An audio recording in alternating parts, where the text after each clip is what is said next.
Gareth Jenkins from Deckbound, designing actual games using blockchain. That sounds like a very forceful mechanical process. Hey, I anticipated some stuff. Hey, how you doing? I'm Gareth. I have been in the games industry most of my life. I have been in the blockchain games industry since 2014. I created some of, well, probably the earliest tech for doing this stuff called Bitbind, and I've made a bunch of games on the blockchain, actual games. So I'm going to try and talk about that a little bit. Connects nicely to what Tony was just saying about the future and what we might do with the blockchain and where games are going. Don't have a huge amount of time, so what I'm going to try and do is pull out a couple of really specific points in a bunch of different areas. Each of them could be a whole talk itself. If you've got questions, come find me later. I'll be around tomorrow as well. But yeah, I'm Gareth. I'm from Deckbound, and I'm going to talk about game design.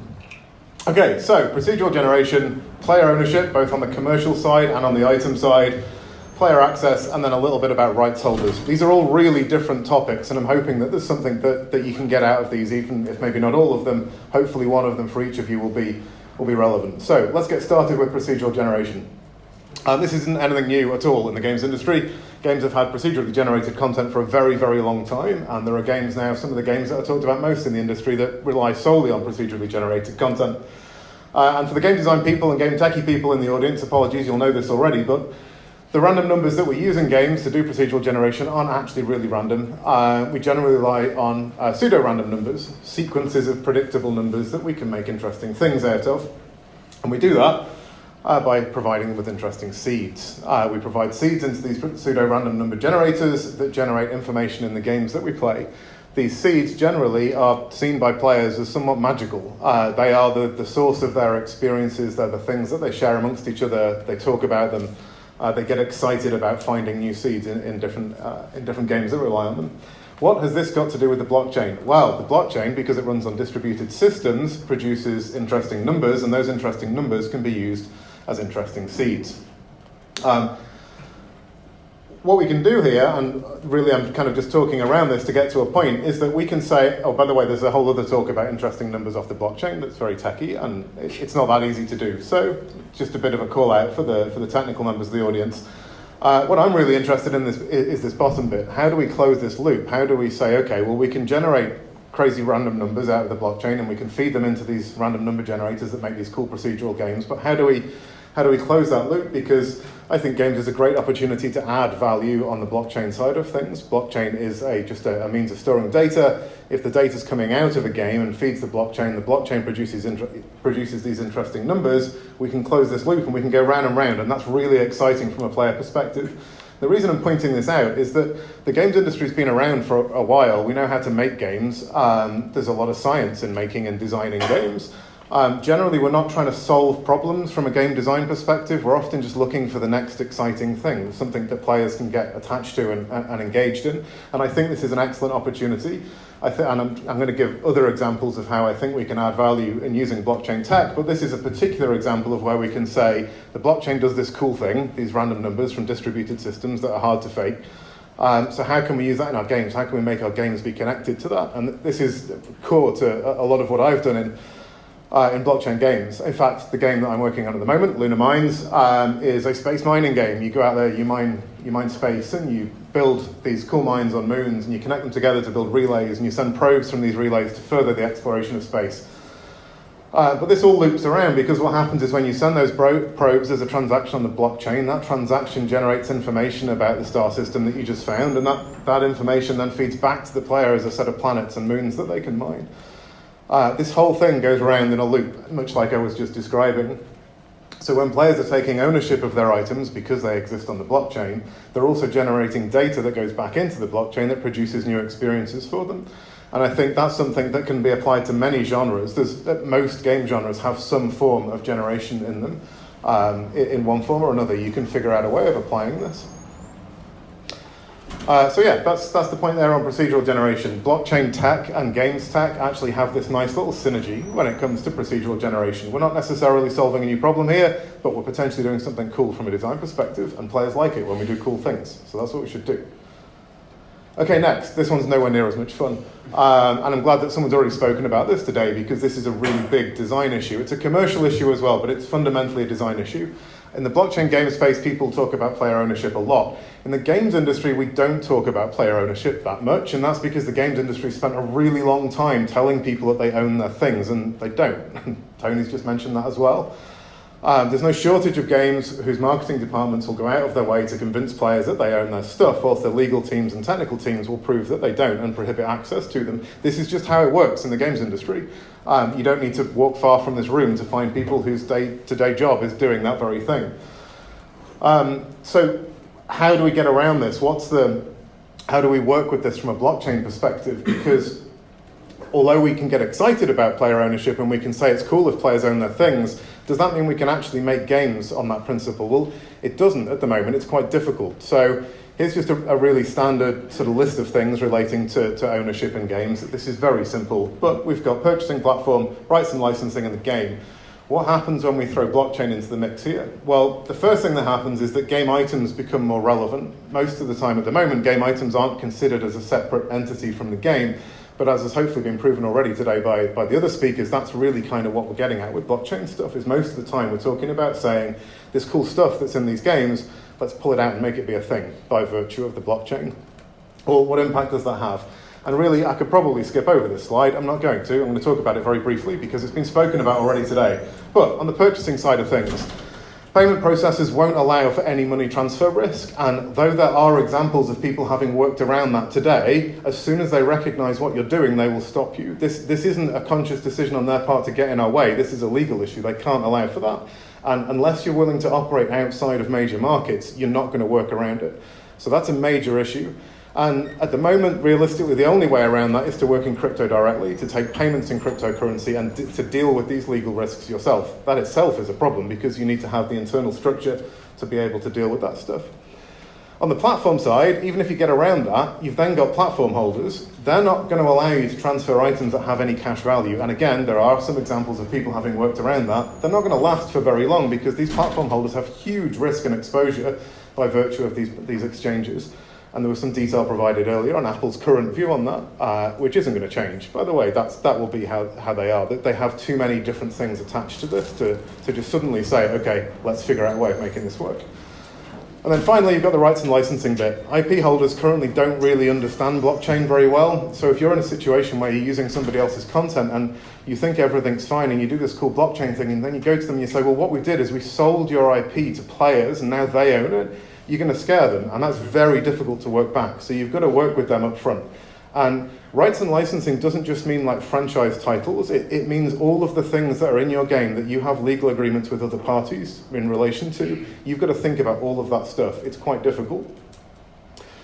So yeah, that was the less interesting one. There are game design solutions to these things at a commercial level, but they're messy. From an indie perspective, most of us are used to dealing with these commercial things alongside game design things, so it's not that new. But it's the ideology of player ownership is great, but the commercial reality of it is a pain in the ass. Okay, player ownership items. This is a sort of separate topic, but it's quite related.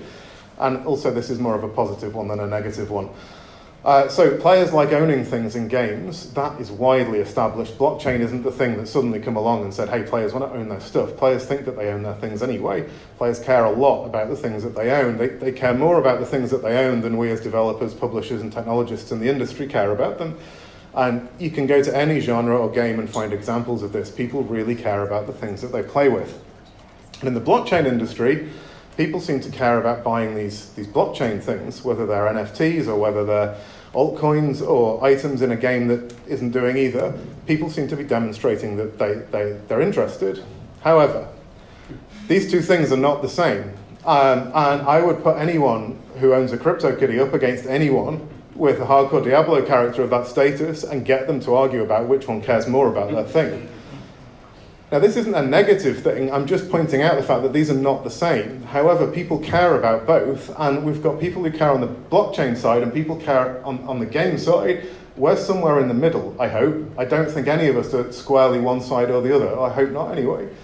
And that's really exciting because actually if we can use blockchain to do player ownership things, there's no shortage of people who'll say, yeah, that's awesome. I now actually really own my thing. And over the next couple of years, as people start to realize more that they don't own their things in traditional games, I think we've got an opportunity to step in. And we kind of get this for free. As designers, we don't actually have to do much here. If blockchain technology becomes a part of how we issue assets in games, then players get that, and we get the benefit of that having happened. So there is, and this is more directed at a traditional games development audience than it is a blockchain games one, there's a benefit there just to using blockchain if we use it for the purposes of item ownership. And I think that's really exciting. Okay, player access. This is a different one again. So what I'm talking about here is players accessing systems, getting access to the data that's in their games, exploring their games, building third-party tools around their games. And when I say their games, they're not their games, the games that have been sold to them, but they would describe them as their games. And I'm going to use an example for this one. Just before I do, just as a qualifier here, what I mean by this is that the games industry traditionally thinks of games as games. They're very siloed. Even now, in the world of games as services, people still think that a game is a game. It's not. I fundamentally disagree with that. The data, the services, the culture, the social structures, there's all of this other stuff around what games are. They are not just a game. But if you've ever worked in even a slightly large studio, you get this really, really sort of siloed, isolated view of what games are. And this example, I think, is a good way of proving that out from a design perspective. Before I get into it, I'm not deliberately picking Hearthstone for any particular reason, and I don't think Blizzard did anything wrong here, but it's a really good example from a design perspective. Also, people generally understand how this game works. So, in 2014, Ellie and Celine Bernstein wrote this paper. They'd done a machine learning thing on Hearthstone. Ellie's a researcher at Google. He now runs some of their anti-fraud and AI labs. Very sort of senior academic, sciencey type guy. And he wanted to present the paper at DEF CON. So he, being a security researcher, knew about things like disclosure and how you normally approach businesses in this situation. He emailed Blizzard and he said, hey, I'm going to give this talk about this thing that I did with Hearthstone. Is that cool? And I said, yeah, that's cool. So he gave this talk. He went to DEF CON and he gave this talk. 2 days later, he got this email from Blizzard saying, actually, with this talk that you gave, this tool that you made that makes all this interesting data, you can't release that. And the tool he made, all it was doing was observing games of Hearthstone as you were playing them. It wasn't accessing private information. It wasn't reading from information that the player didn't otherwise have. It was literally just watching what the player did. This was before Hearthstone had tools in it to be able to observe games, but you could still sit there and watch someone play or watch over their shoulder or whatever. It's just using public information. The problem was what he was doing with that information was making predictions about what the opponent would play next and the relative value of the cards in your deck. And as soon as Blizzard saw this talk that he gave, which I'd encourage you to go and watch, it's quite basic now compared to some of the more contemporary analyses of Hearthstone that have been done. There's no shortage of Reddit threads about this, but go watch the talk, it's quite interesting. By giving the talk, he then solicited this response from Blizzard, which said, actually, you can't release this tool because it's going to make our game less fun, which is an absurd thing to say, but that's what they said. Sorry, actually, it's not quite as absurd as the first thing they said, which was that they thought it would break game balance. All this was doing was watching games and providing you with information. Anyway, this highlights a really interesting point from a game design perspective.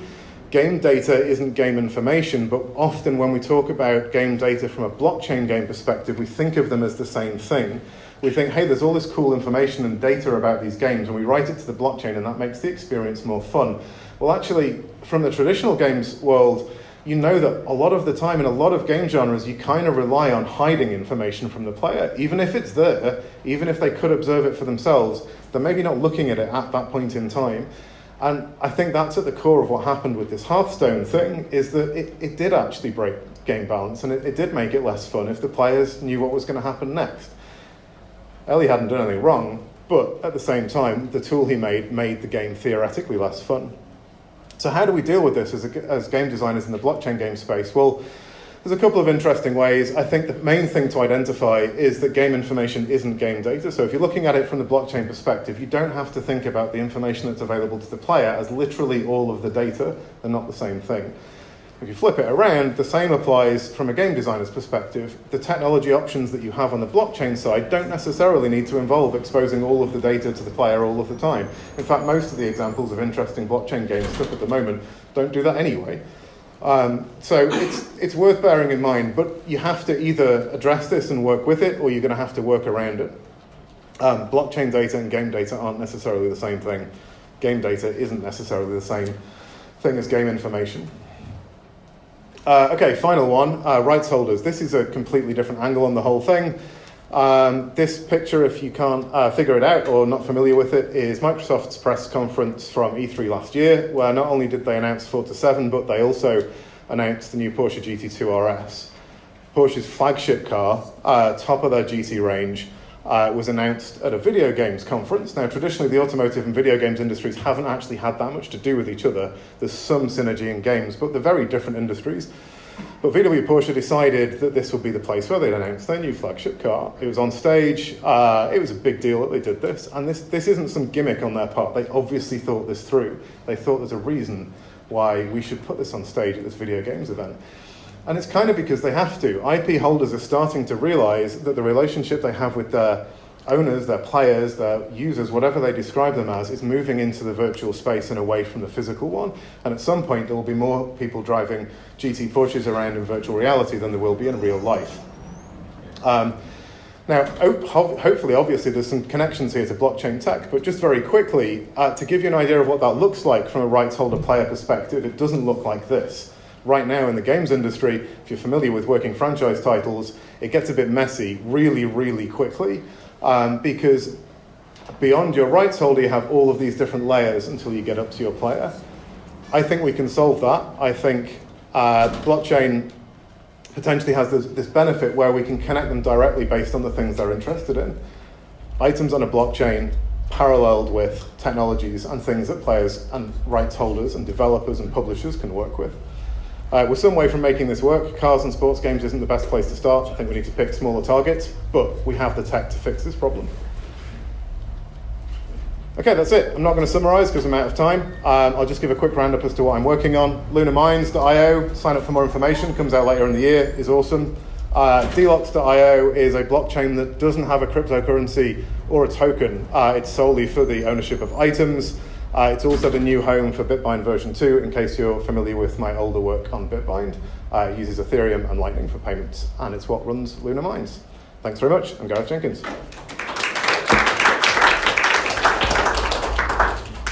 Very good. Lots of questions, I think, arising from that.